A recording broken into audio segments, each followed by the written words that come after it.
কিছুদিন আগে আমি একটা প্রোগ্রামে গিয়েছিলাম। ওই প্রোগ্রামে একজন স্বঘোষিত পীর সাহেবকে প্রধান অতিথি হিসাবে দাওয়াত করা হলো। যখন ওই পীর সাহেব প্রোগ্রামে প্রবেশ করলেন, তখন ওই প্রোগ্রামে উপস্থিত থাকা সকল ব্যক্তি দাঁড়িয়ে গেল। তাকে দাঁড়িয়ে সম্মান জানালো, তার সামনে অনেকক্ষণ দাঁড়িয়েছিল। কিন্তু আমি দাঁড়াই না, আমি তাকে দাঁড়িয়ে সম্মান করি না। এক ব্যক্তি আমাকে বলল যে, "ভাই, সবাই তো দাঁড়ালো, আপনি যে দাঁড়ালেন না?" তো আমি তাকে বললাম যে, "ভাই, কারো সামনে দাঁড়িয়ে থাকাটা, কাউকে দাঁড়িয়ে সম্মান করা, মূর্তির মতো দাঁড়িয়ে থাকা, এগুলা রাসূলুল্লাহ সাল্লাল্লাহু আলাইহি ওয়াসাল্লাম অপছন্দ করতেন, সাহাবীরাও অপছন্দ করতেন। একটি হাদিসে বর্ণিত হয়েছে যে হযরত মুয়াবিয়া রাদিয়াল্লাহু তাআলা আনহু থেকে হাদিসটি বর্ণিত। তিনি বলেন, ক্বালা রাসূলুল্লাহি সাল্লাল্লাহু আলাইহি ওয়াসাল্লাম মান সাররাহু আইয়াতামাসসালা লাহু রিজালু কিয়ামান ফালিয়াতাবাওয়া মাকআদাহু মিনান নার।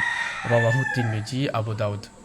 যে রাসূলুল্লাহ সাল্লাল্লাহু আলাইহি ওয়াসাল্লাম ইরশাদ করেছেন, তিনি বলেছেন, লোকেদের সামনে মূর্তির মতো দাঁড়িয়ে থাকাটা যাকে আনন্দ দেয়, তাহলে সে জাহান্নামে নিজের ঘর, নিজের বাসস্থান তৈরি করে নিল। অর্থাৎ তার থাকার জায়গা হবে জাহান্নাম। যে ব্যক্তিকে তার সামনে লোকেরা দাঁড়িয়ে তাকে সম্মান করুক, এইগুলা তাকে আনন্দ দেয়, তাহলে সে জাহান্নামে তার নিজের ঘর বানিয়ে নিল। এই জন্যই আমি কাউকে দাঁড়িয়ে সম্মান করি না।